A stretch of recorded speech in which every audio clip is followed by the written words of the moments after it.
அம்மி என்ன பண்ணிட்டு இருக்கீங்க? மாம்பழம் கட் பண்ணிட்டு இருக்கேம்மா. அம்மி மேங்கோ மோஸ் ரெடி பண்ணி கொடுக்குறீங்களா?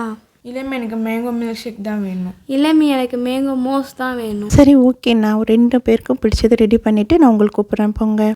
நம்ம ஒன்று ரெடி பண்ணலான்னு இருப்போம், ஆனால் குழந்தைங்க ஒன்று கேட்பாங்க. உங்கள் வீட்டில் இது போல் நடக்குமான்னு சொல்லி கமெண்ட் செக்ஷனில் கமெண்ட் பண்ணுங்கள். அஸ்ஸலாமு அலைக்கும், happy good day. Mango mouse ready பண்ணுறதுக்கு ஃபஸ்ட்டு நான் 1 லிட்டர் பால் எடுத்துக்கிட்டேன். லைட்டாக சூடானதும் இதில் எலுமிச்சைச்சாறு சேர்த்துட்டு இந்த மாதிரி பால் திரிஞ்சு வந்தோடனே இது ஃபில்டர் பண்ணி எடுத்துக்கலாம். இதுக்கு ஃபில்டர் பண்ணி எடுத்தால் பன்னீர் ரெடி. இப்போது மாம்பழம் தோல் உரிச்சிட்டு நல்லா கட் பண்ணி எடுத்துக்கலாம். கட் பண்ணிவிட்டு இதில் ரெடி பண்ணி வச்ச பன்னீர், ஸ்வீட்க்கு ஏற்ற மாதிரி சுகர் சேர்த்துக்கலாம். பன்னீர் சேர்க்கறதுனால ஸ்வீட் கம்மியாகும். அதனால் ஸ்வீட்க்கு ஏற்ற மாதிரி சுகர் சேர்த்து மிக்ஸி ஜாரில் அரைச்சி எடுத்தால் க்ரீமியான டேஸ்டியான மேங்கோ மோஸ் ரெடி. இதுக்கு ஃப்ரிட்ஜில் எடுத்து வச்சுட்டு ஜில்லுன்னு சர்வ் பண்ணால் அவ்வளோ டேஸ்ட்டாக இருக்கும். மாம்பழம் இருந்துச்சுன்னா மறக்காமல் இதை ட்ரை பண்ணி பார்த்துடுங்க. இப்போ கார்னிஷ்க்கு கட் பண்ணின மாம்பழம் சேர்த்துக்கிறேன். அவ்வளோதான், சூப்பர் டேஸ்டியான மேங்கோ மோஸ் ரெடி. இப்போ மேங்கோ மில்க் ஷேக் பண்ணுறதுக்கு கட் பண்ணின மாம்பழம் அதே மிக்ஸி ஜாரில் சேர்த்துட்டு பால் தேவையான அளவு சேர்த்து கிரைண்ட் பண்ணிவிட்டு ஸ்வீட்க்கு ஏற்ற மாதிரி சுகர் இன்னும் கொஞ்சம் பால் சேர்த்து மிக்ஸியில் கிரைண்ட் பண்ணி எடுத்தால் சூப்பர் டேஸ்டியான மேங்கோ மில்க் ஷேக்கும் ரெடி.